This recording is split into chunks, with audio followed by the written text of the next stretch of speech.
from Muncie, Indiana, Kelly Elementary School, and I'm in 5th grade.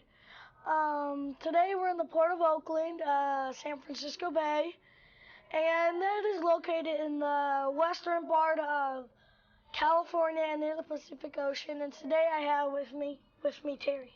Hi, I'm Terry Smalley. I'm the crane manager at the Port of Oakland. Tell them how high we are right now. We're 120 feet in the air. We're up on a crane. The Port of Oakland is the 4th largest container terminal in the world, in the United States. We handle about 2 million 20-foot equivalent units in Oakland. We have about 45% incoming cargo and about 55% export cargo. Let's go ahead and get on with the show.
Hi, I'm Glenn Augustine from Ball State University. And I'm Jevin Williams from Burns Laboratory School, and I'm in the 6th grade. As Hunter and Terry told us earlier, we are on the San Francisco Bay. You can see the beautiful city of San Francisco behind us there. It's an absolutely glorious day, and we want to welcome you to Biological Invasions, this electronic field trip program. It's an interactive program, and before we begin, we want to tell you about our sponsors. Ball State University, the Smithsonian Environmental Research Center, and Best Buy Children's Foundation. We also want to say a special thank you to our friends at the Port of Oakland for their cooperation. They're the ones who have the cranes that Terry and Hunter are up on right now.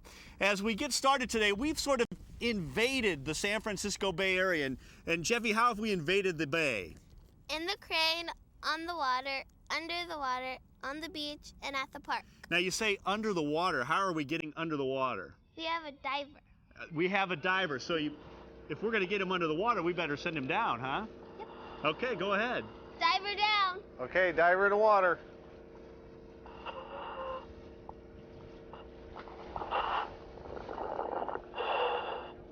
Okay, great. We have the diver in the water. And if you want to ask the diver some questions about what he's seeing underwater, we have 3 ways that you can interact with us today. What's the first way, Jevy? You can call in. That's right. We have a toll-free phone number that you see there at the bottom of your screen. Call in. We may answer some of your questions live on the air. What's another way you can get your question answered? You can email. That's right. We have a panel of experts all across the country who will answer your emailed-in questions. And then there's one other way you can get more information. What's that? You can go to our website. And what will they find at the website? Some activities and some more information to learn about what's going on. Okay, very good. So we already have a question. So who is our first caller? Caitlin from Indiana. Go ahead, Caitlin, ask your question. How many cargo ships enter San Francisco Bay each day? How many cargo ships come into San Francisco Bay every day? Terry from the Port of Oakland, do you have an idea for us? We actually look at cargo ships as they come in for the year. We have 1,900 a year. That's about 40 a week. Divide by 7 since we do it every day. You'll come up with how many we have a day. 5 a day. It's just about 5 a day. So they're big ships. It takes a long time to load and unload one of those ships. About how long, Terry? It depends on how many containers we have that are moving on the ship. Sometimes we have a 2-day operation, sometimes a 3-day operation, seldom a 4-day operation. If it gets to be that long, we put more cranes on it and move it faster. Okay, great. So already we've had our first interactive call. And remember, for those of you watching out here, we're here for you. This is your field trip. So call us, email us, get on that website and get some information about biological invasions. What should we do now? Let's get started, huh? Yep. All right, let's get started with the show.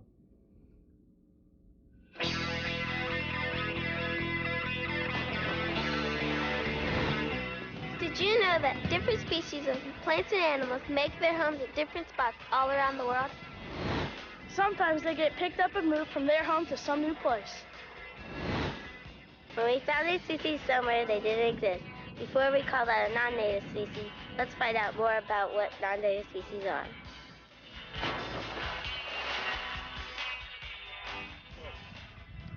Hi, I'm Greg Ruiz. I'm a marine ecologist from the Smithsonian Environmental Research Center, and I study non-native species. All plants and animals have a native range, a place in the world where they live. Sometimes animals and plants are moved beyond their native range and become established. They colonize new locations. They become introduced, or exotic, or alien species. These are biological invasions. Today, we're here to explore biological invasions. Why don't you guys introduce yourselves? I'm Paisley Britt from Muncie, Indiana. I go to Ruiz Laboratory School. I'm in 4th grade. What do you have in your hand there, Paisley? A European green crab. Is that native or non-native to San Francisco? Native. It's non-native. Oh yeah, non-native. From Europe. Why don't you introduce yourself, Riley? I'm Riley Delk, and I'm holding a black-fingered cancer crab. Is that native or non-native? It's Here. native It in is California. But not. My name's Nathaniel Fox. I'm in 5th grade, and I go to Mitchell School, and I live in Muncie, Indiana. Non-native species are very common throughout the world in terrestrial and freshwater and marine systems. Can you guys think of a common non-native species? Zebra mussel. Zebra mussels, that's right. Where do zebra mussels come from? I'm not sure. I know how they were transported on the hulls of ships. They were transported either on the hulls or in the ballast water of ships, and they arrived to the Great Lakes from Europe. And they've since spread throughout much of North America. And many of you watching today have a map in front of you, and you can fill in where you think the zebra mussel now occurs within North America. And we'll check back in a while to see if you were right. Well, we've talked a little bit about zebra mussels. Like zebra mussels in fresh water, non-native species are also common on the land, but also in the sea. And many of the non-native species that we know in the sea were transferred here by accident, and sometimes with surprising and unwanted results.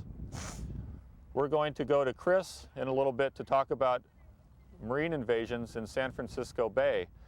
There are over 500 non-native species in our bays and estuaries, and Chris is here at the port to explore a little bit with San Francisco Bay. But first, let's see where the zebra mussel has spread and see if you got it right.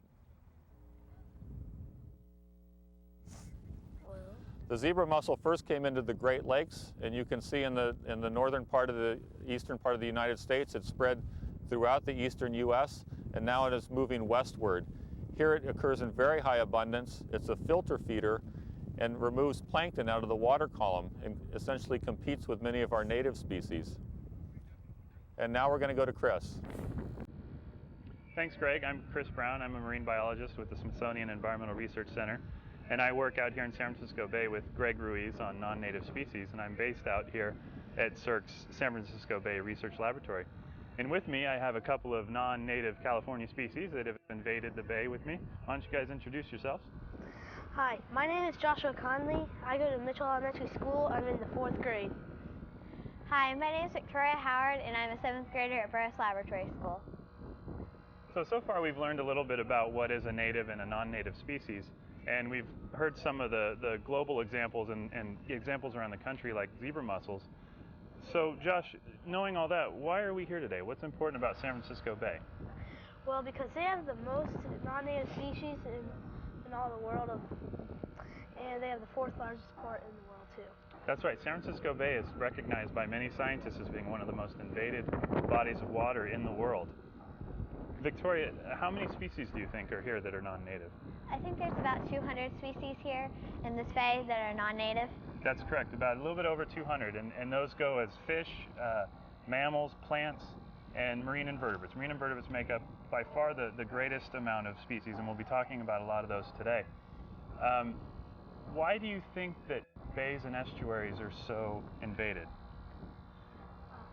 Because from the bottom of ships, the ballast water, some of the stuff like zebra mussels, all that kind of, some of the stuff like that can get on the bottom of the ship, and when they come here, they can get off and go in the water and invade.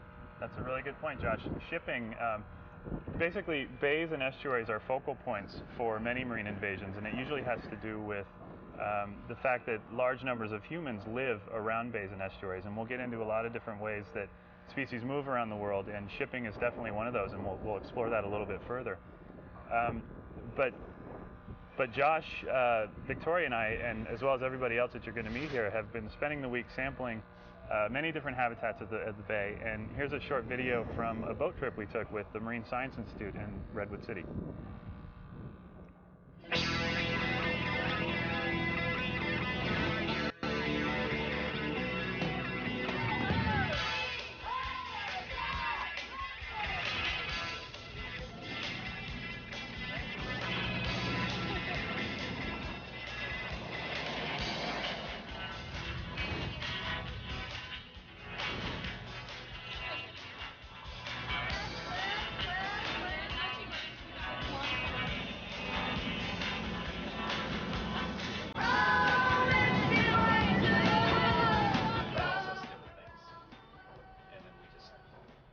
Best about that boat trip? Well, one thing I really liked is we get to pet a shark, a leopard shark, and we got to go down to the bottom and see some plankton and stuff. And the fish that we saw, were they mostly native or non-native? They were mostly native. Right, mostly native things that we saw on the trawl. A couple of the things that we did see that were non-native, Victoria is holding here for display. It's a Chinese mitten crab. And Victoria, is this a native or non-native species? I think it's a non-native species. Right. And can you guess where it came from?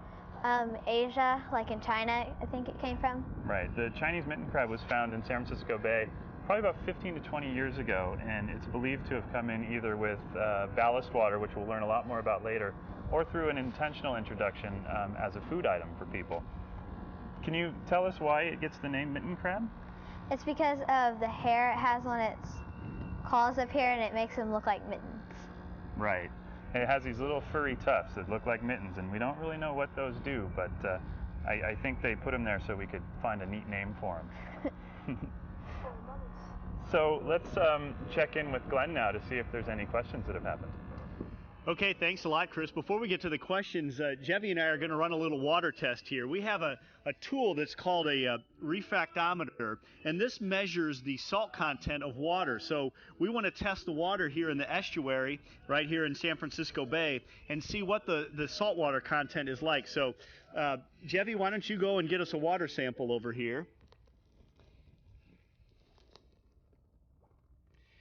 So inside of this refractometer, this is a field device, and inside of here, what does it look like inside of here, Jevy? It's like a thermometer, maybe? It kind of looks like a thermometer. It has a scale in there with different numbers on it. And when we look through it, we're able to see, what does it look like when we look through there? Some of it is blue and some of it is white. So the top part is blue and the bottom part is white. And so when you look through here, where the blue and the white meet, that gives us a measure of the salinity of the water. And this time it looks like it's what? About 25.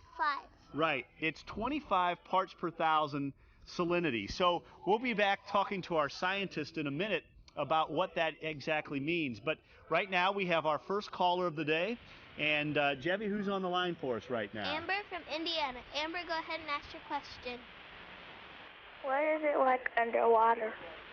What is it like underwater? Well, that's a great question, and we already have somebody who wants to know about that diver, right? Why don't we go to Bill? And Bill, why don't you introduce yourself and then tell us about the diver that you have with us and give us a view.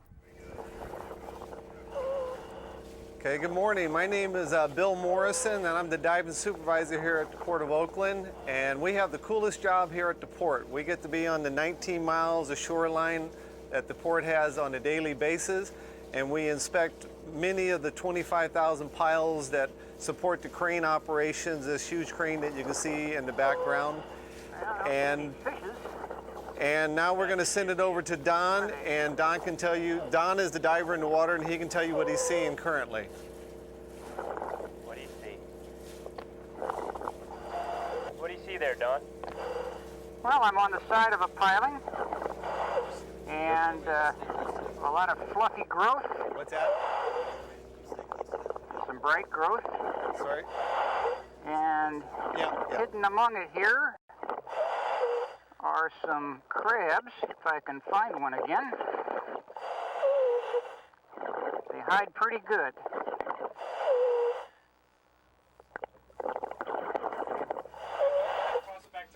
Okay, back to you, Glenn. Okay, thanks, Bill. So we're already seeing some growth down there on the pilings and some crabs, but now we have another question. Who's on the line, Javi? Danielle from Indiana. Danielle, go ahead and ask your question.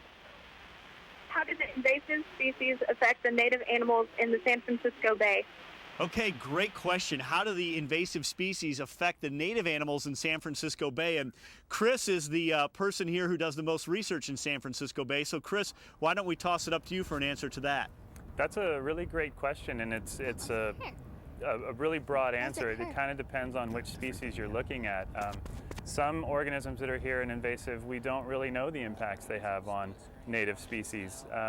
The green crab, which is a pretty well-studied organism and that we'll talk about a little bit more later, has been shown to have some really severe impacts on native species as far as eating other native crabs and other organisms and reducing populations and that. So it's a tough question to answer, but it's a great question, and if you were interested in doing some more research on it, you can go to our panel of experts and they can maybe fill you in with some more individual impacts that some species have.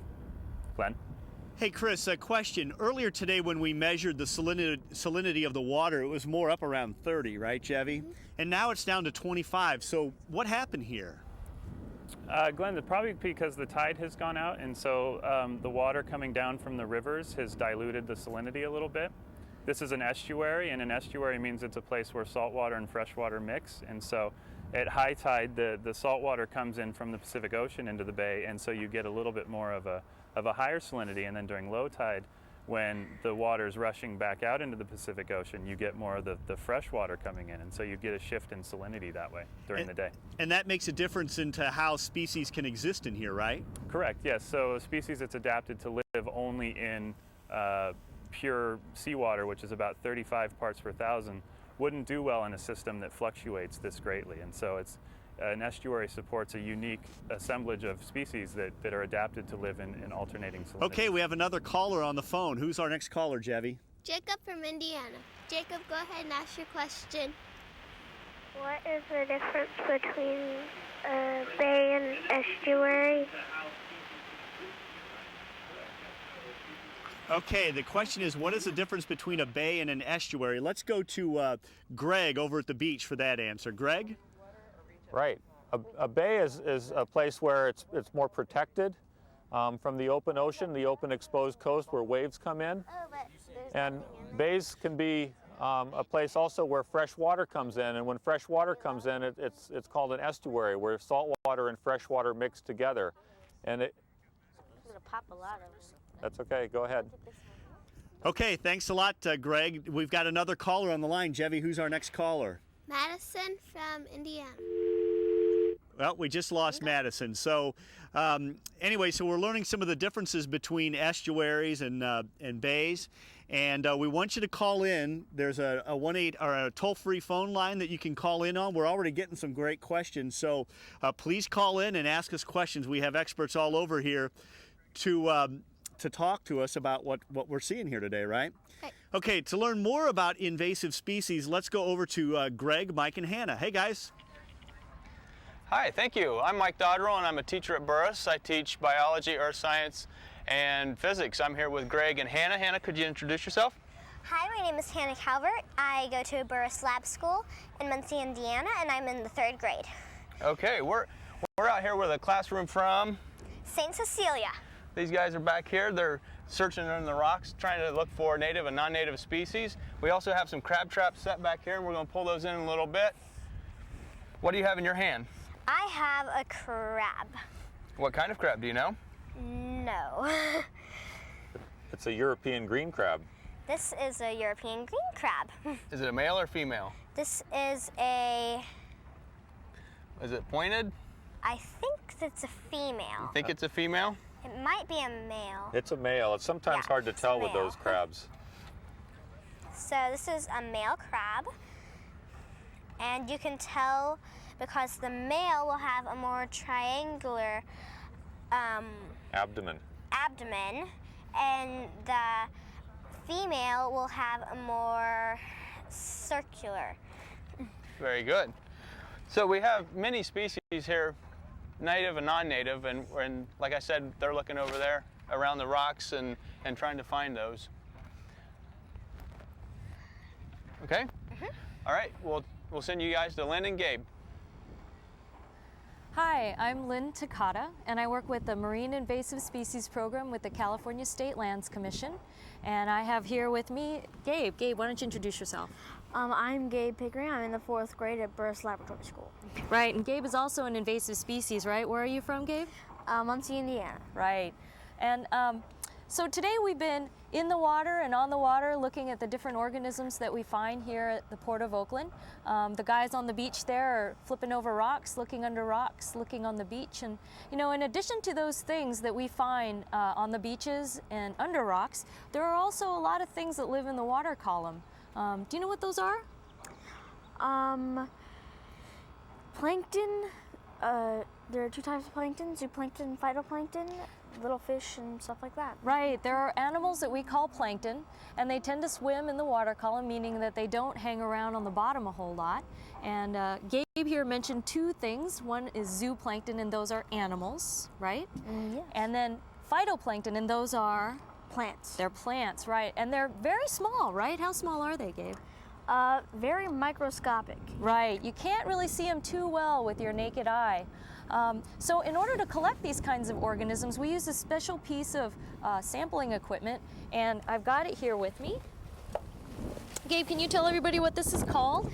It is called a plankton toe. Right, it's called a plankton toe, and this is how we collect plankton. And Gabe, do you think you could walk through this with me and we can explain how it works?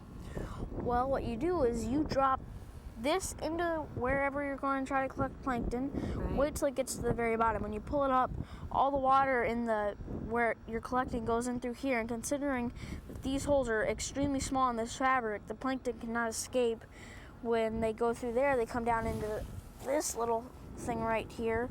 Some of the water comes out here and traps the plankton, and then a little bit is left so they can live. Right, right. So the water goes through the top here as we pull it through the water, and this works like a colander that you have in your kitchen. It sieves out all the water, and all the plankton are left at the bottom for us to take a look at. So Gabe and I are going to go take a look at, we're going to go pull a plankton toe here at the Port of Oakland, and Chris is going to talk a little bit more about the things that they're seeing in the water. Chris? Thanks, Lynn. We have spent quite a week here looking at a lot of different habitats. Josh, what are some of the different habitats that we've looked at so far? We saw some zebra mussel, just mussels, a bunch of sea squirts, and some sponges, some anemone. Right, and we saw those on docks and under rocks. We've been in the mud flats. Victoria, where's the one place we haven't really been able to sample until now? We haven't been able to look underwater yet. Right, underwater. We got a little peek of the divers underwater, and let's go back to them and see what he's seeing right now. Bill? Okay, Don, why don't you describe what you're seeing right now in the water? Okay, I'm on the side of a pile, and I've got lots of furry growth, a few little sponge-like growths, and I've got a nice little crab here, a couple inches across in the shell. And he would rather remain anonymous. typical of what we see every day out here. Bill, we've got Stephen from Indiana. You take that as a question about the diver. Go ahead. Bill, go ahead and ask Stephen from Indiana the first question. Okay, Stephen from Indiana. Stephen from Indiana, what is your question? Does the sea diver saw any sharks? Have I ever seen any sharks? Not while I've been working. They don't, they're in here every once in a while, but we don't usually see them because the water gets so dirty around us. And they keep their distance. Yeah, the diver's visibility is only about 1.5 to 2 feet, so they're usually further away, so we don't see them visually. Back to you, Chris. So what the diver sees right there is called a red rock crab, and it's a native crab to the Pacific coast. And we have one here that we could show you. This is what the diver saw, the red rock crab. And they're very common within the bay, and they like to hide under rocks and within the community that we just saw there. Speaking of that, what's kind of the average name for all those animals that Dawn was seeing down there, Victoria? Fouling community. Right. The generic term for all that is called a fouling community, all that stuff. And Josh, do you know why they call it fouling? I actually don't really know. Okay, well they call it fouling because it tends to foul boats and ships, and so it grows in huge numbers along pilings and ships and boats, and it can cause a lot of problems with those boats, and so it's a fouling thing. And we'll take a much longer look at some of the organisms associated with that in just a few minutes.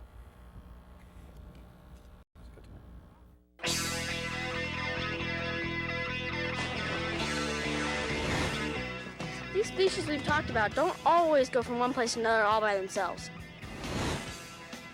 They have some help from shipping, trade, Mother Nature, and even you. Let's learn about how these different species can become world travelers.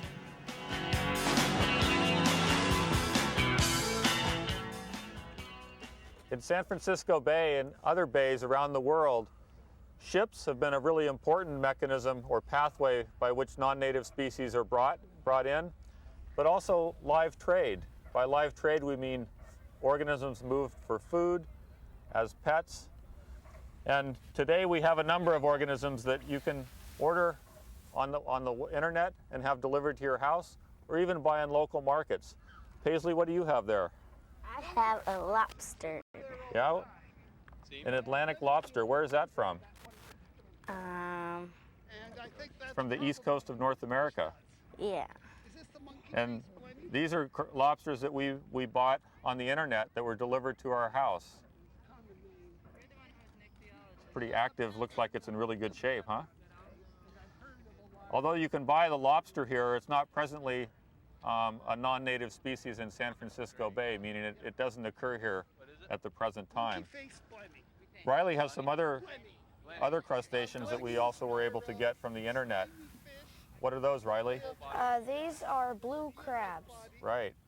Those come from the East Coast. Like the lobster, it's also a predator. It's really quite common on the East Coast, but isn't established here, although both lobsters and blue crabs have been found in local waters. And Riley, what do you have? I mean, Nathaniel, what do you have there? An oyster. Right. Those are oysters that actually were grown locally. And oysters in the past have been really important in bringing non-native species in. Not only are they a non-native species here, but as you can see from the oysters that Riley's holding up, Riley's pointing at rather, and Nathaniel's holding up. Why don't you turn it for the camera to see over here? A lot of this growth on here, right here that Riley's pointing to, are tunicates. There are also mussels and snails, many different organisms that live in oysters. And when oysters are brought in, when they're shipped in across the country or across the world, they essentially serve as a home for a lot of these organisms that are transferred at the same time. And many of those organisms have actually colonized San Francisco Bay, and we have quite a few of them here. You want to show us some of those, Nathaniel? What do you have here? There I have some mud snails. The mud snails are something that we've seen and looking around the bay quite a lot of, aren't they, Nathaniel? Yeah, we've seen a lot close to the bay.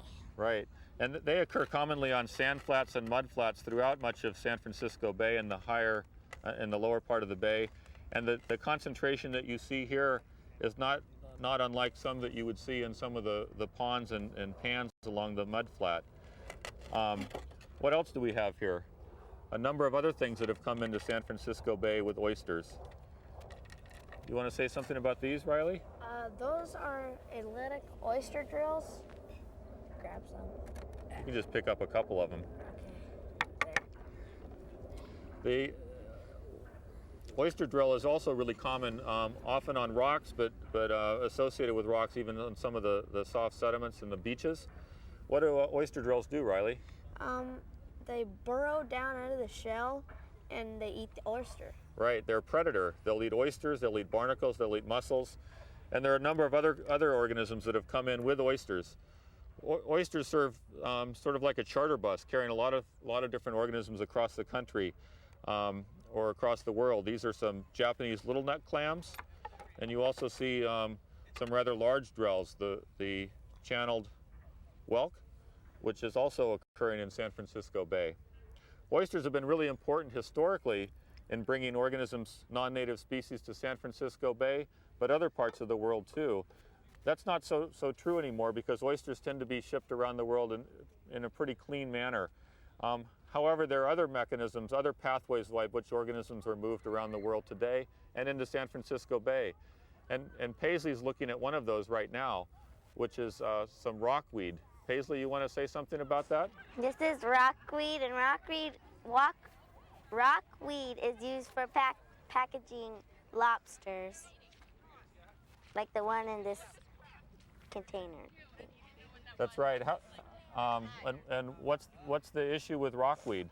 So this lobster was brought in, it was shipped to us from the East Coast, mail order, packed in rockweed. Why are we concerned about rockweed?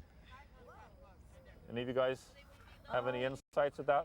We looked also at some rockweed that was used to pack bait material, like these worms here, that also come from Maine, from the eastern part of the U.S. And we spent a bit of time looking at rockweed. What are we concerned about with rockweed? Kind of like oysters. They bring in a lot of organisms when you take them. There's sometimes little mussels or maybe even a crab if you get lucky, but there are a lot of organisms in rockweed alone, and that could start a big chain of non-native species. That's exactly right. Again, it's like a charter bus carrying a lot of organisms with it. The rockweed is a home for many different things: crabs, mussels, clams, and in fact, in San Francisco Bay, we believe a number of non-native species came in recently with packing material, like the green crab that we've heard about already, very common crab in San Francisco Bay, and also a number of different snails, one of which is this estuarine snail that we saw quite a lot of on the shore in the lower part of San Francisco Bay. In fact, it's one of the most common snails now on rocky intertidal areas in a number of locations within the bay. So they move just like regular snails? They're just smaller? Well, once they get here, what's different about these, of course, is that they come from another part of the world. But once they arrive here, they operate like a lot of the native snails.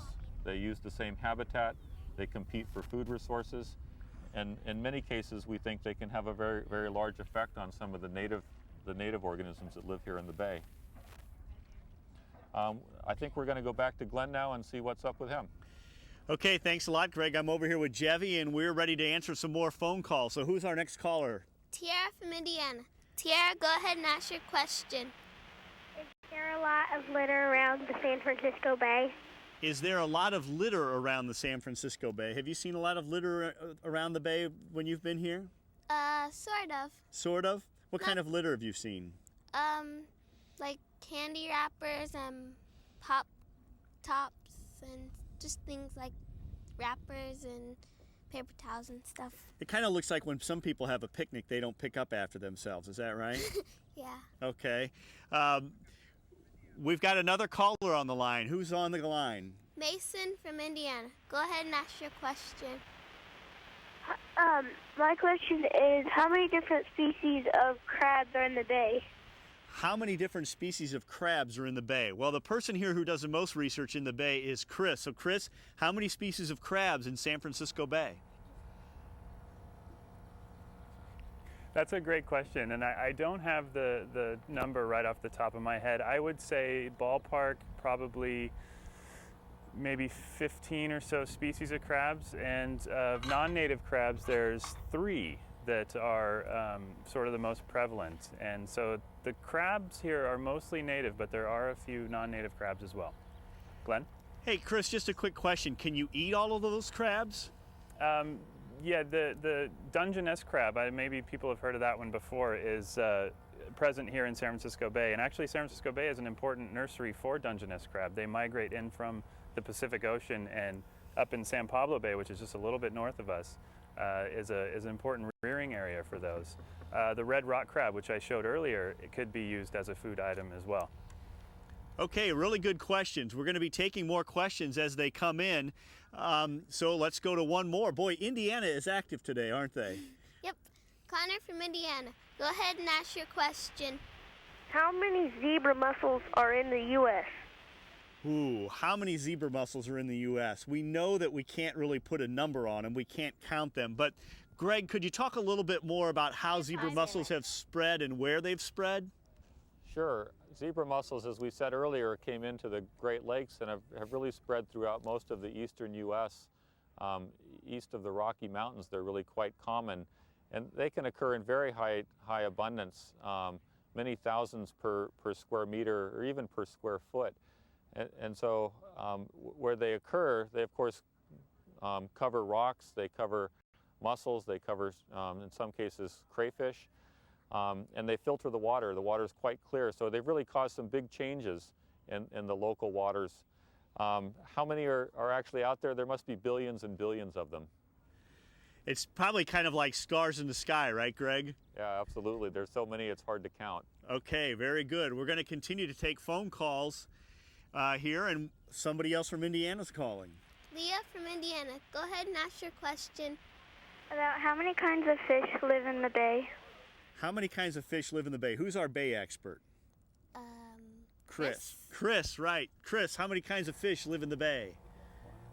1, 2, 3. That's another good question, and again, I don't have the exact number, but the bay is actually quite rich in fish, and there are several species that live here, and everything from salmon that come in, and the striped bass, and other important fishing, recreational fishing fish, and as well as lots of little things, little gobies and such that aren't really big in what you think of as fish. And anywhere from probably maybe 40 to 50 different kinds of fish, maybe even more, would live here. And that's a good question for the website, because one of our experts that's there could maybe look that up for you and give you the exact number. Good idea, Chris. Go to that website and email your question in. We'll see if we can get one of our experts to give you a better number. Well, speaking of numbers, about 120 feet above us who's up in the cab up there? Terry and Hunter. That's right. Let's go back to Terry and Hunter up in the crane cab. Hi, Hunter. Tell me how global shipping works. Well, you load and unload cargo on the ships, and then you take it out to any place like LA, Asia, Europe, and other countries. And they ship a lot of different stuff like meats and vegetables and the clothes and the shoes you're wearing and a lot of like auto parts and a lot of things we just need today. That's all real good. At the Port of Oakland, we have 7 international terminals. We handle cargo in and out of Oakland. We have 35 cranes. I have here a twist lock. I want to demonstrate how we pick up a container off a ship. You hold your hands out like that. This is a twist lock. We stick it down in the top of the container. There's 4 on the crane. We twist it and lock it. That's why it's called a twist lock. And then lift the container right up off the ship. Thank you, Hunter. The containers weigh 40 tons. sometimes. So we pick up a lot of weight with these little twist locks.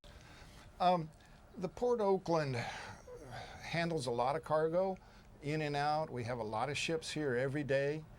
We have 35 cranes that are busy often. Is there anything else we need to talk about global shipping? The imports we have. You were talking about imports earlier. The imports we have are, cargo from all ports of Asia, manufactured items like cars, car parts, things like that. Yeah. And then the stuff we ship out is things like fruits, vegetables, nuts, meats, things like that from the California agricultural products. The crane we're in right now is an integral part of this whole thing. The crane has a boom on it that'll reach out over the ship. Our cranes are designed to reach some of the biggest in the world today. The ships today handle about 5,000 20-foot equivalent unit containers. They're actually building some today that are also 8,000. This new modern crane will reach over those new modern ships. We're expecting them even to get a little bit bigger. Ship will come in, we'll bring it up alongside the dock, put the crane out over it, take the cargo off the ship, put it on the dock, put it on a truck, or take it over to the train, and then bring cargo in off a truck, pick it up off the truck and put it back on the ship and send it on its way. We like to move them out of here as quickly as we can. We sometimes have a ship in here no more than about 8 hours. Every once in a while they'll go for as long as 2 days, but we don't keep them in here very long, not like it used to be. Lynn, can you take it away? Thanks, Terry. One of the big ways that invasive species get to different places in the world is through the ballast water of all these ships that are carrying all these things like containers and wood and materials. Gabe, can you tell me a little bit about how ballast water work? Why does a ship need ballast water? Well, ballast water is what keeps the ship balanced. If there were some cargo on one side and there wasn't any on the other, they'd fill up a tank on that side with ballast water so it'd be even. Right. So they use ballast water in order to get a little bit of weight when they need to do things like maybe lower the ship down in the water a little bit more so the propeller is underwater, or maybe they need to go under a bridge, right? So they'll take on some ballast water and weight the ship down a little bit. And sometimes when the seas are rough, they might need ballast water. Why do you think they might need ballast water when the seas are rough? Well, it'd be so that the boat just doesn't tip over. Right. If a ship is in rough water, it might flop around just like a cork will flop around in water if you put it in. And when you add a little bit of weight, it helps keep that boat from tipping over. Okay. So ballast water is one of the biggest ways that invasive species get all over the world, particularly here in San Francisco Bay.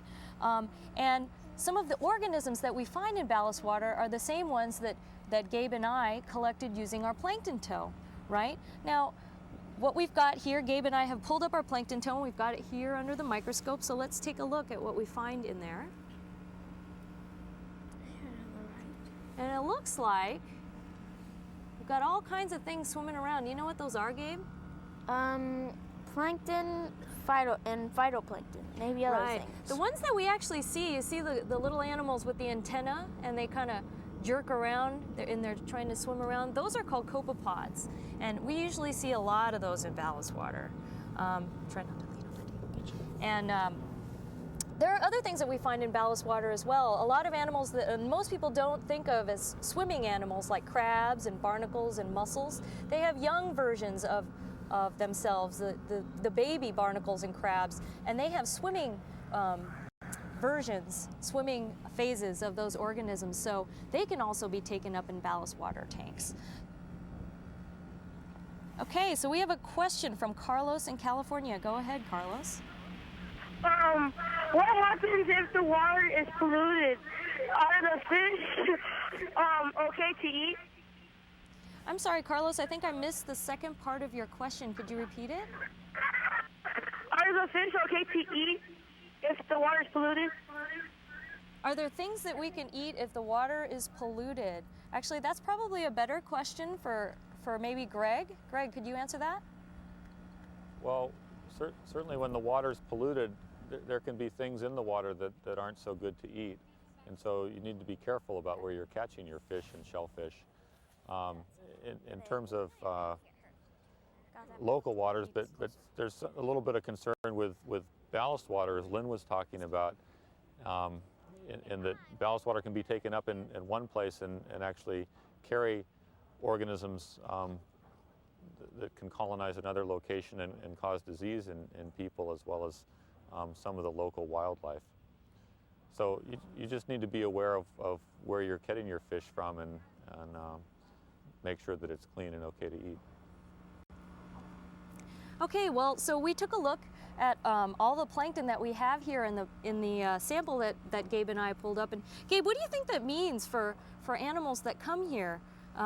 What is all this plankton in the water? How does that help them out? It supplies them with a lot of food, especially for the creatures that eat plankton. Right, for those creatures that eat plankton, there's a lot of food here. And it also means that, you know, for creatures that might come in on a ship, an invasive species, there might be something really great here for them to eat, lots of stuff to eat, and it might be a really nice place to settle down and populate and spread, right? So we've taken a look at some of the plankton and the things we see in the water column, and I think Chris is going to talk a little bit more about some of the larger things that you see here in the bay. Chris? Thanks, and that's right. We've learned so far about a lot of different ways that invasive species can travel from place to place, and in addition to ballast water and things going inside of ships, things can travel on the outside of ships, and we learned earlier that that was called fouling. We have some examples here of some common fouling organisms that we've seen during the week. Josh, do you want to pull up that string? So this is a string that we found off of the Berkeley Marina, and you can see on it that it's covered in, do you know what these are, Josh? Sea squirts. It's covered in sea squirts, sponges, zebra mussel. Those are bay mussels. Oh, bay mussels. And are they all one type of sea squirt, or are there lots of different types of sea squirts? There's lots of different types of there. Yeah, so you can see this one here. This is one animal, and what does it do? How does it eat, or what does it eat? Well, it sucks in the plankton and it squirts out the water. Right, it's a filter feeder. And Victoria, see this one here with the little flower-like things? Yeah. That's a tunicate too, and this is called a compound tunicate. And so each one of those little dots is an individual, and they eat the same way as the big ones. Another example of a tunicate is this one here. You can see it's kind of warty and gross, and these come over from Asia, and in Korea these are a delicacy. And so I was going to see if Josh, you wanted to eat this one. No. No? Victoria? No, thanks. Okay, so I guess it's me? Yeah. No, I'm not going to do it. In addition to tunicates, there's also sponges that come in. Victoria, can you tell us a little something about sponges? They're they're a smaller organism, and they grow around with some of the mussels and other things we see in here. And is this an individual animal, or is this a whole bunch of animals together? This is a whole bunch of animals together. Right, this is another colonial type animal, and it's made up of a bunch of individuals that filter water together and feed. One of the ways that scientists study fouling organisms and what grows is by using fouling panels. And here's an example of one here that we had out. And you can see on it that it's quite covered with mussels and tunicates and other fouling organisms, and you can see that you can get quite a bit of growth underwater. So this is like what the divers were seeing underwater. So now let's take a closer look at what the class has been finding on the beach and go back to Mike, Hannah, and Greg. Oh yeah, we had a video of the sampling from Berkeley Marina. Let's take a look at that video.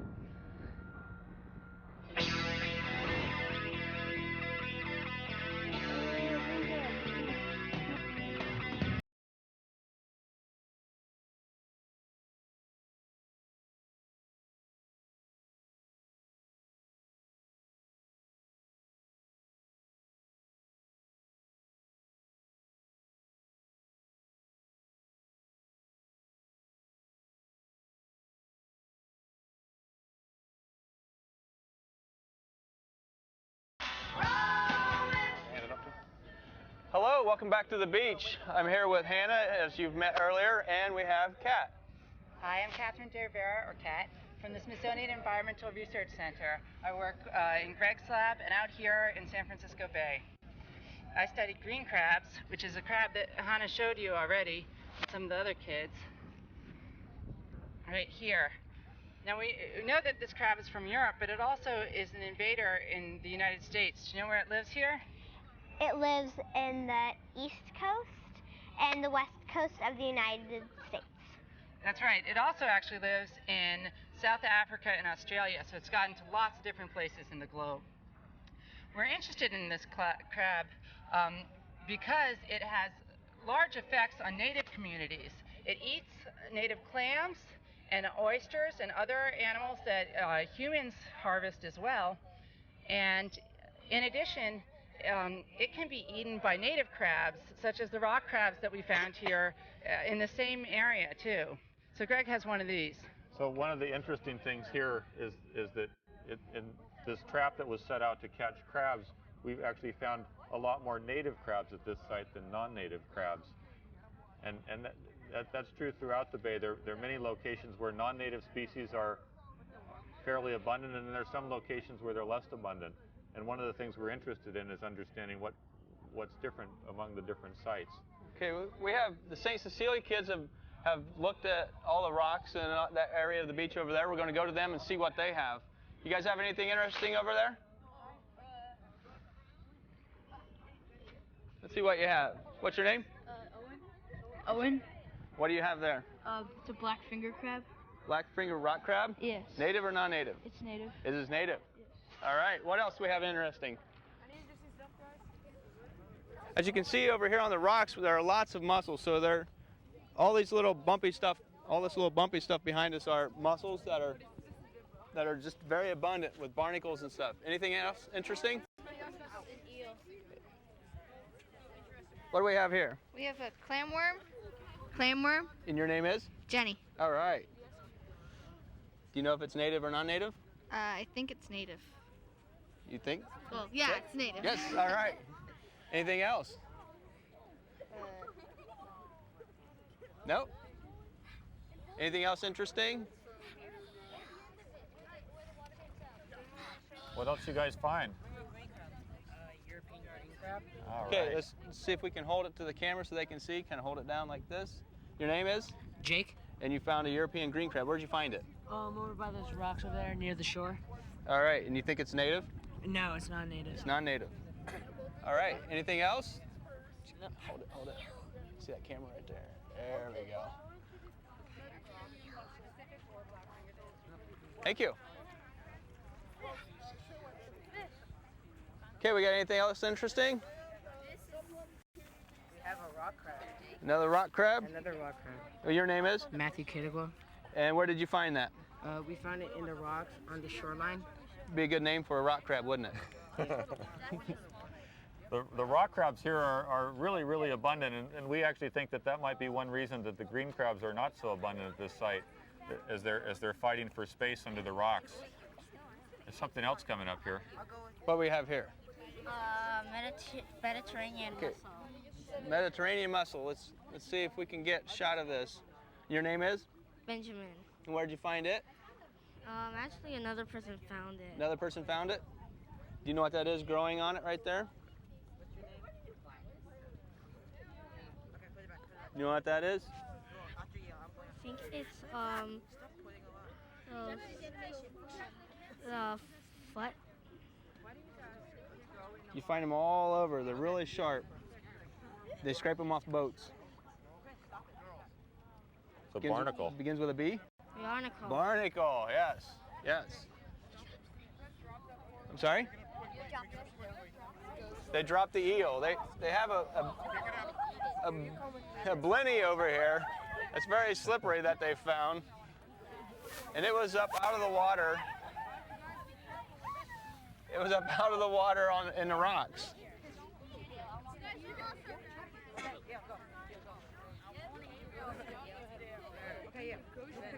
What do you have? Oh, we have something very interesting here. Your name is? Yale Kim. Yale Kim. Okay, what do we have? This is a ghost shrimp. Okay, hold it down. Ghost shrimp. Is that native or non-native? It's non-native. Non-native? Very nice find. You find him in the rocks? Yeah. Yes? Over by the shore, yeah. All right, here we go. Now what do we have here? A monkey face Fleming. Nice. All right, you guys are? I'm Gabriel. Camille. And Jennifer. Selby. All right. Well, that's a beautiful fish. Do you want to hold him? Sure. Whoa. You got him?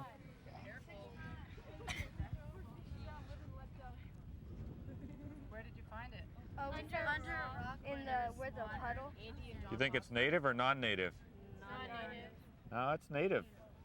One of the really interesting things about this beach, as we were talking about earlier with the crabs, is that there are some non-native species here.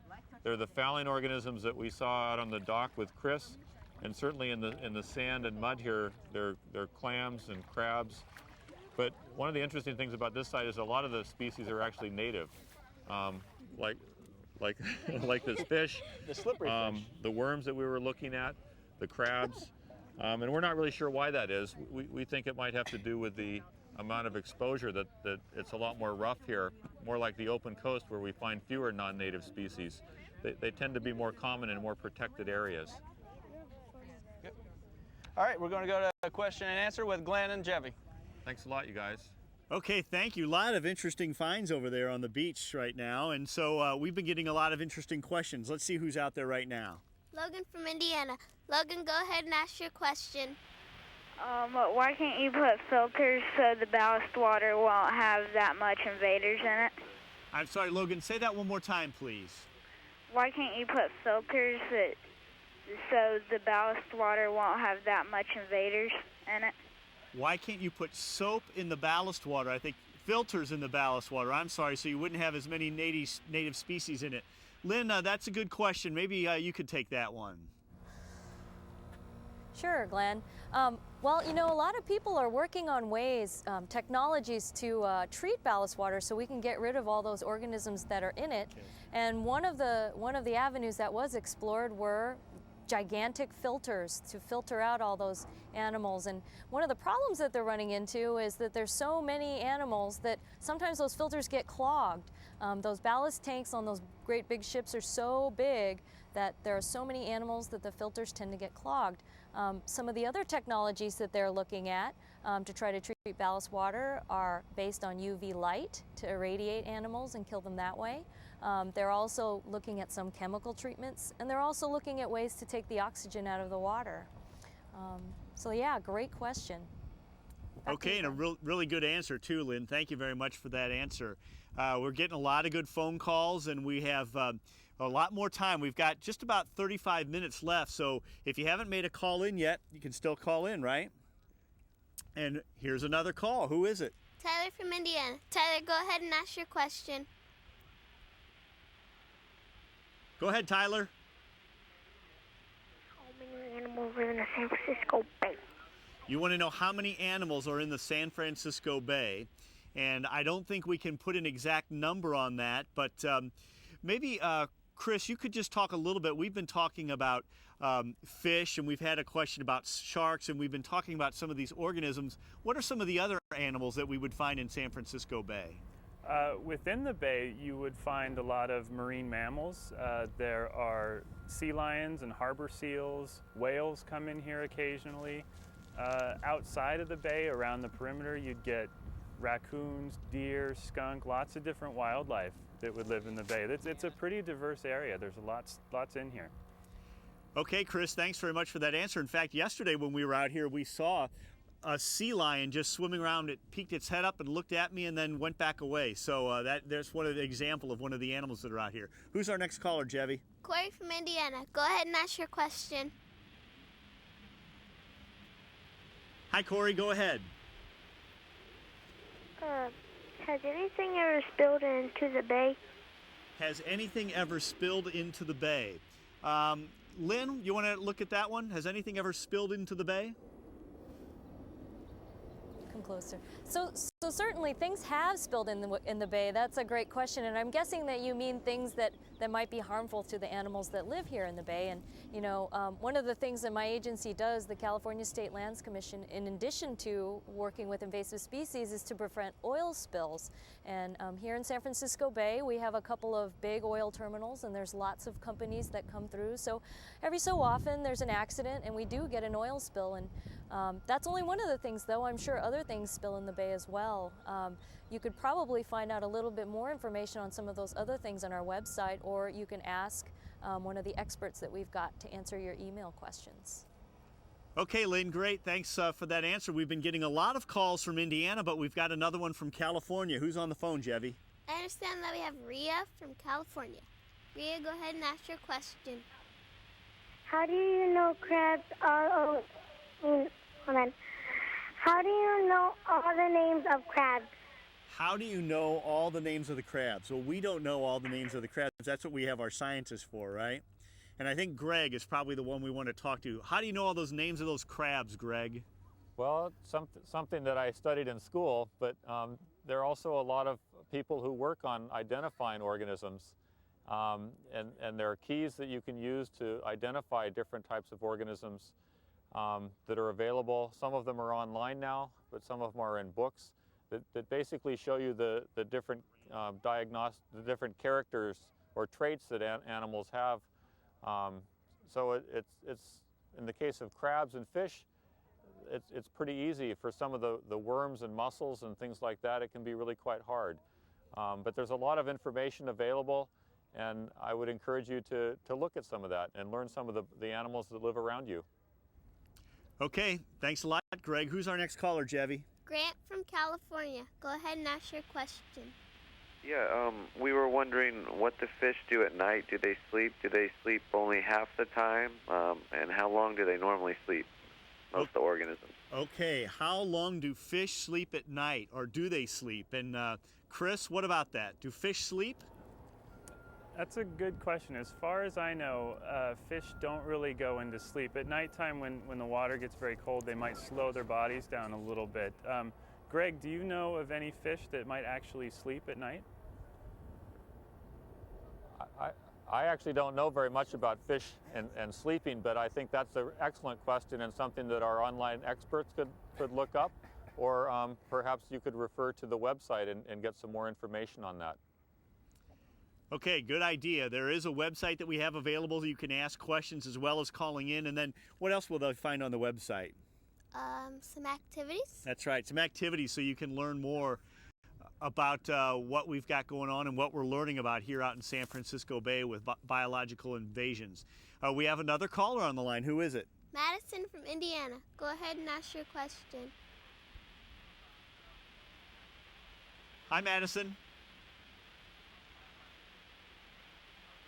Okay, one more try for Madison in Indiana. Madison, are you there with your question, please?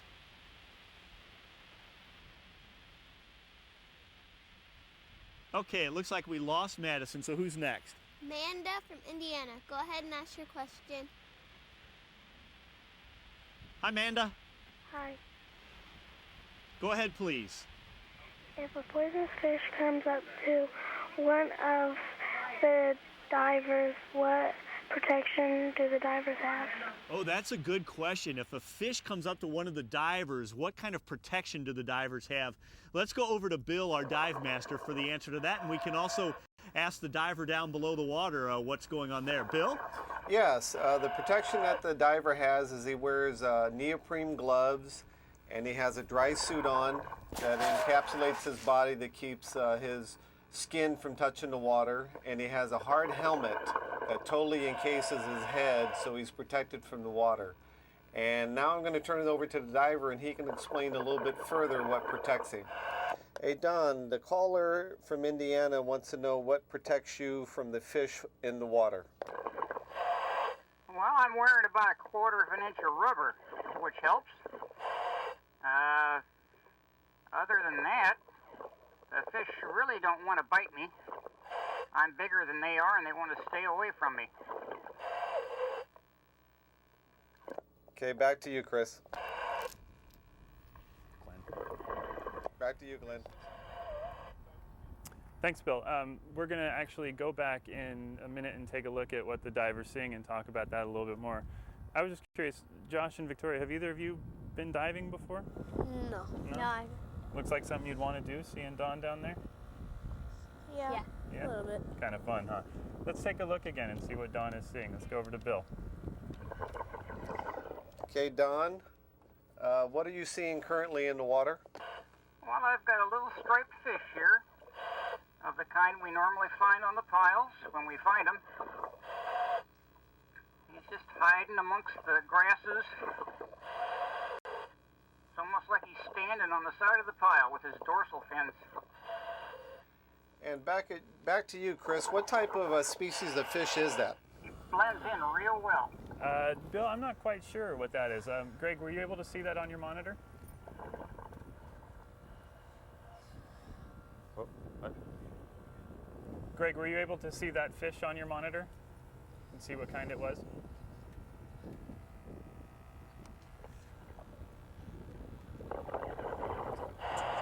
And he moves a lot faster than I do. I can't see it very well. It looks like it might be a blenny, but it's difficult to see it from where I am. A lot of really rich growth on that pier piling, huh? A lot of the sorts of fouling organisms that Chris talked about earlier, looks like hydroids and some tunicates, very rich, luxurious growth. And those pier pilings get colonized very quickly, which is makes it difficult for Don and Kevin and those guys to do work in the port. And a lot of those organisms are able to colonize ship bottoms pretty quickly too, which is one of the reasons that, or one of the ways in which organisms are transferred by ships. One of the interesting things about the pier pilings that I don't know if Chris already mentioned is that these, I think, are concrete pier pilings, and they're replacing a lot of the wood pier pilings that have been used historically. And one of the reasons that change has occurred is that a lot of the wood pier pilings were bored by shipworms, which are non-native to San Francisco Bay, and essentially caused the pier pilings to erode and wharves and docks to collapse. And so that's a case of a non-native species that's come in that's had a big impact. In this case, more on human activities and commercial activities like the ones around the port. So it's really nice to be able to see underwater with the diver what's going on. I don't know how many people that are watching in the classrooms have actually been underwater and been able to see things like this. It's a really great opportunity.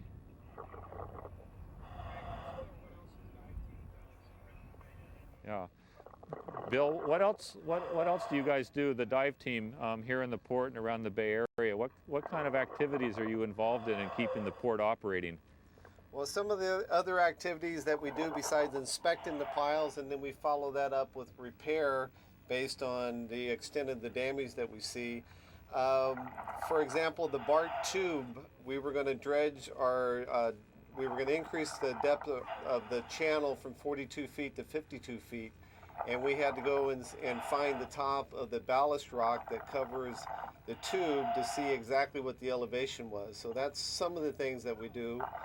Other things that we do here at the port also includes at the airport, with the approach lights. When the airplanes come into the Oakland airport, they are actually on timber piles, and we do have the problem there with the marine borers eroding the piles, and so that's a lot of work for us there. We're in the process of changing those to a plastic coated pile.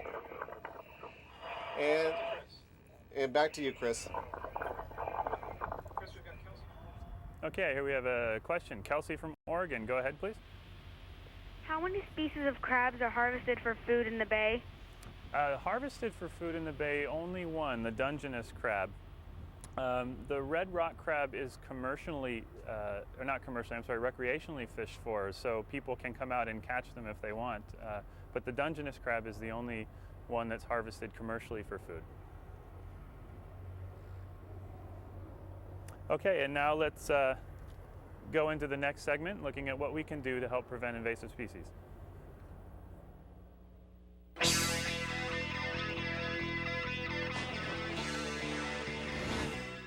Just because these organisms are traveling the globe doesn't mean they're all bad. But it doesn't mean they're all good either. Some organisms can become invasive, and then that might not be so good. Let's take a closer look at what organizations across the country are doing and what you can do to help keep these organisms in check.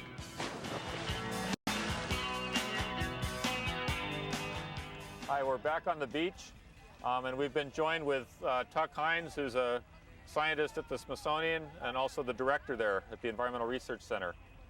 Hi everybody, it's great to be here in San Francisco Bay learning about the research that we do at the Smithsonian Environmental Research Center. Some of the things that we do are study patterns of invasive species in various bays and port systems like San Francisco Bay and the Port of Oakland. What are some of the patterns of things that you've seen here on this field trip? What are the species, kinds of species seem to be the most abundant invasive species here that you've seen so far? What do you think about that, Riley? I think it's probably the mud snail or the Atlantic oyster drill. I see a lot of those. Yeah. Or the green crab. There are a lot of the green crabs. Yeah, well, we've seen a lot of fouling species too. Many of the species in here are in fouling communities. Where do we want to go next? We want to go out to take a look back out on the water. There's a rather large vessel passing by right now. Okay, let's look at the ship coming in into the Port of Oakland now. Right now, we're going to just take a quick look at a big container ship coming into this port. Hi, you can see a container ship. You can see we're way up above that ship, so we can unload it if we had to from here. It's a container ship coming in from American President Lines. It looks like it's coming in fully loaded. It'll probably be working on the night shift tonight.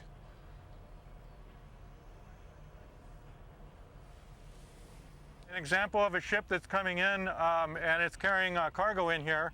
But some of the ships bring in ballast water. Do we know how much ballast water these ships bring in? No. Well, that's one of the things that the Smithsonian Environmental Research Center is studying here with the Coast Guard. All the quantity of ballast water that's brought into various ports and around the country, trying to understand ballast water as one mechanism and of transfer of invasive species around the world. What are some of the other things that we've seen now? We've seen live trade, right? That's one of the things we pointed out for pets and packing material and food. How can we keep some of these species from invading on those things? What do you do about pets? Well, you don't release them if you don't want them. You should probably take them back to the owner who sold you them. That's a good idea. And how about packing material? What do you think, Nathaniel? Look in there to make sure that those are the right species. Yeah, don't throw it away when you're done, right? Put it in the garbage. Don't throw it back into the environment, because even if you can't see things in there, there may be lots of small things that could be invasive. And Paisley, what do you think about some of the food that we've seen? Like if you're done eating food, just don't like throw it away. Right, don't throw it away. Water. So keep your pets, don't release the packing material, and don't throw the food out into the environment. Throw it away. And a lot of what we do at the Smithsonian Environmental Research Center is try to understand what species are coming in and colonizing, and that gives us information that can be used to prevent new invasions from occurring. And whether it's on ships or whether it's with packing material, that information is used to develop new ways to prevent non-native species from coming in. Right, and what are some of the impacts that we've seen? We've seen lots of different things once they're out there. The big problem, once they're out, it's difficult to stop them. So we want to prevent them from coming in. We want to control the mechanisms of their release and prevent that from happening. And also to try and understand the economic and the ecological impacts that we've had from some of these species. Some of them are big impacts and some of them are maybe not so big. But can you predict ahead of time? No, there's no real way to find out when that's going to happen or how that's going to happen. Right, so we need some more research so we can understand that as a problem that's important for scientists to help managers and policymakers out there. Okay, how about switching back up to the crane next and seeing what's going on up there? Hunter, can you tell me, and now that we've been working on this for a week, why is global trade so important? It's important because by shipping things, you can get a lot more weight and cargo onto a ship than by car or by mail, train, or plane. And for example, you can't get a tractor onto a car or a plane, so it's important. Some of the things we ship out of here are Caterpillar tractors, huge things. That'd be tough to put in an envelope, wouldn't it? The Port of Oakland and all of our shipping terminal tenants are working with SERC. They're working with as many groups as we can be involved with to do investigations on ballast water and what we can do about it. We have a new regulation at the port. Actually, it's not that new. It's been going on for quite a while. That all the ships that come in and out of the bay are required to exchange their ballast water when they're 200 miles out to sea. What that does is if they are importing any invasive species in the ballast water, they'll dump that out at sea and they'll take on fresh water out at sea that won't have those same species in them. And they'll basically flush the tank in and flush it out and flush it in and flush it out, so that's trying to minimize the invasive species we have. Glenn, take it away. Okay, thanks, Terry. You know, something Terry taught us this week about that tanker ship that we just saw go by, it had 16 containers wide. So could that go through the Panama Canal? No. Why not? Because it has to be 13 containers wide if it wants to go through. That's right. So it has to be narrower than that if it wants to go through the Panama Canal. We have a caller waiting on the line. Who's our caller? Skylar from California. Skylar, go ahead. Do crabs attack each other? Do crabs attack each other? That's a good question for Greg. Greg? What was the question? Do crabs attack each other? Yes, crabs do attack each other.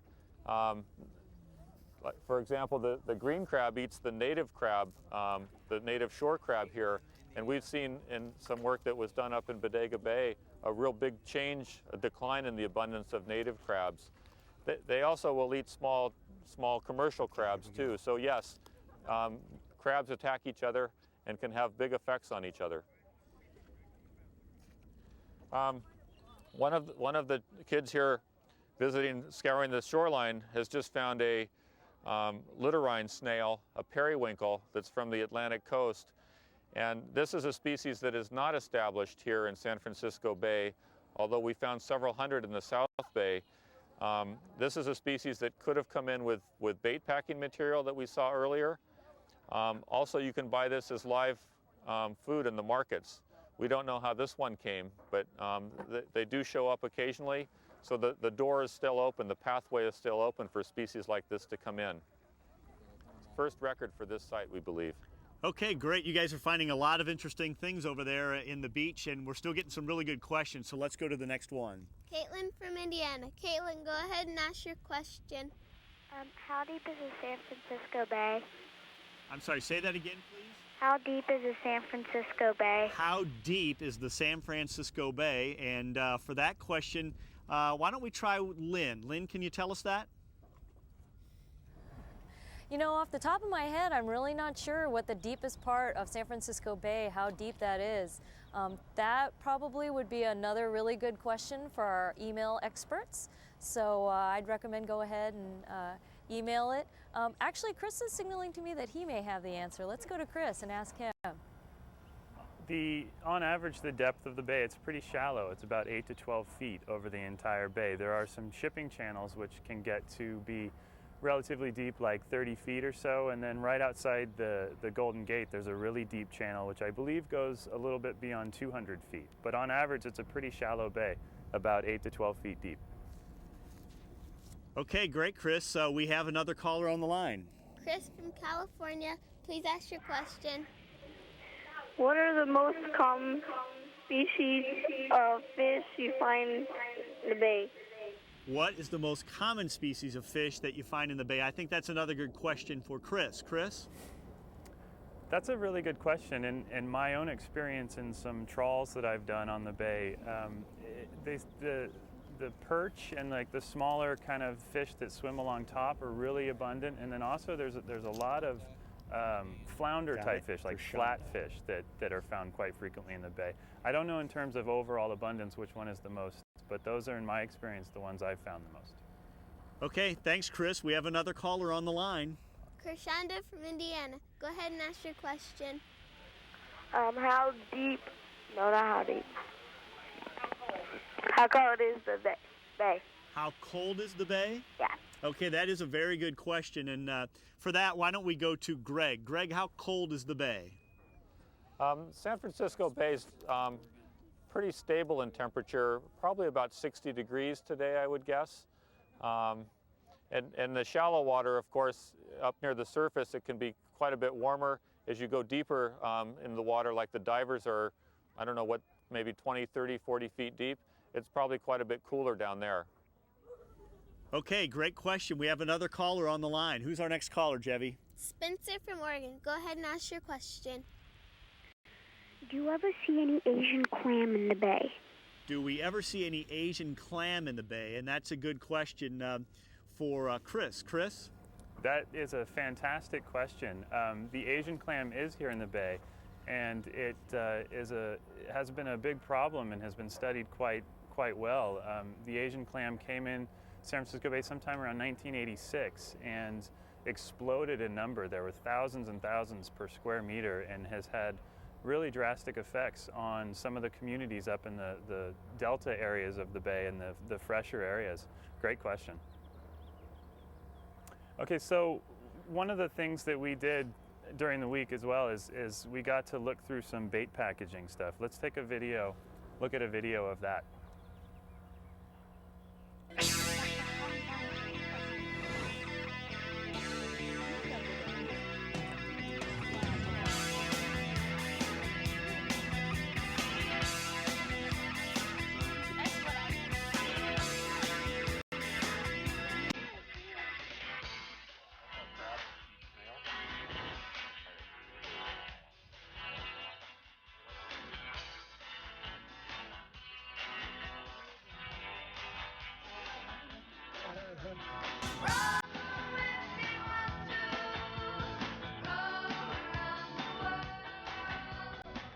So that was kind of fun looking through that bait packaging. And Victoria, what did it kind of teach? What kind of stuff did we find picking through the algae there? We found some mussels, and they were smaller mussels, and we found some snails and other smaller organisms. Right, and so it showed that there are quite a number of different organisms that come in when we buy bait. What's one way we could sort of minimize the impact of buying bait or pets or even other things, Josh? What was the question again? Sorry. What are some other things we could do to kind of help minimize the number of invasive species that could come in? Well, there's a borax beetle, and it can sometimes get in wood packaging, and it comes from like Asia or somewhere around there, and it's somewhere around near the top of Indiana, the bottom of Michigan, and the corner of Ohio.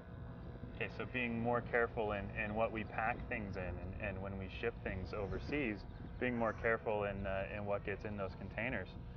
Lynn, do you have any comments on some things being done around San Francisco Bay to help clean up? Sure, yeah. My agency, the California State Lands Commission, one of our responsibilities is to manage the submerged resources of the state of California for the people of the state of California, and that includes invasive species. And what we've been doing is we work with scientists like Chris and Greg to come up with solutions to work with the shipping industry as well, so that we can find ways to try to prevent invasive species from getting to California. We've talked a lot about ballast water, and one of the things that we've been doing is regulating the shipping industry to try to have them treat their ballast water, mostly by flushing their ballast water out at open sea to get rid of those invasive species before they get here. We're also looking into the issue of fouling organisms on the outsides of ships, and we're starting to look into ways to try to prevent that. And you know, one of the big issues is that we can't stop all the commerce that comes in, because we need that stuff. We need to be able to eat the food that we get from there, we need to wear the clothing that we get shipped here, and we need to use the materials to build things. So really the solution lies in working with the scientists and the industry to come up with solutions to prevent those things from getting here. That was great, Lynn. I think that's a very important point too. And everybody out there, I mean, the scientists, the research, the agencies are doing all we can to help stem the tide of invasions, but it's up to you too. Knowing what is in your backyard and knowing what's there and what shouldn't be there is a great way to help people like us that are actively working to change it, to help, you know, understand what's going on a little bit more. Okay, and now we're going to go back to Glenn. Okay, thanks, Chris, and thanks everybody who's been here in the San Francisco Bay for the past week learning about invasive species. Have you had a great time, Jevelyn? Yes, I have. Have you learned a lot? Yep. All right, well, we need to thank some people for all that you've learned this week. So let's thank our sponsors. Ball State University. The Smithsonian Environmental Research Center. And a really big thanks to Best Buy Children's Foundation. The Best Buy Children's Foundation funds the electronic field trips. They've done that for a number of years. They've funded all the programs this year, and we're happy to announce that the Best Buy Children's Foundation will be funding the 10th year of the electronic field trip program, which will be next year. We have one more group to thank, and that is the special cooperation from the Port of Oakland. We couldn't have been up on the crane or out on their docks or had a diver or been standing on this boat without them. So we thank the people from the Port of Oakland. I mentioned the 10th year of the electronic field trip program coming up next year. On September 29th for grades 7 through 12, we'll be at Houston, Space Center Houston, flying parabolas in a C-9 plane. It'll go up and down like this so we can experience zero gravity. And Jevelyn, what do they call that plane? The Vomit Comet. The Vomit Comet. It makes some people a little queasy, kind of like getting seasick out here. That's September 29th. On October 18th, we're going to be at Coney Island, New York.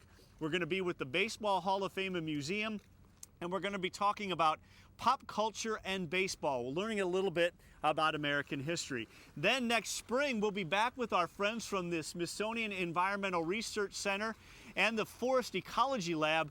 We're going to be 250 feet high on a crane in the Cascades of Washington looking at treetop environments. That should be pretty cool, shouldn't it? And then on April 25th, we'll be at Carlsbad Caverns in New Mexico doing a little spelunking, looking at caves. So we're bobbing around here on the San Francisco Bay, and it's been a beautiful day. We want to thank everybody for being here. Thank you for joining us and calling in with your questions. If you still have other questions, you can still email and go to the website, right? Right. Okay. Thanks again for the 9th year of the Electronic Field Trip program live from San Francisco Bay. Thanks for joining us.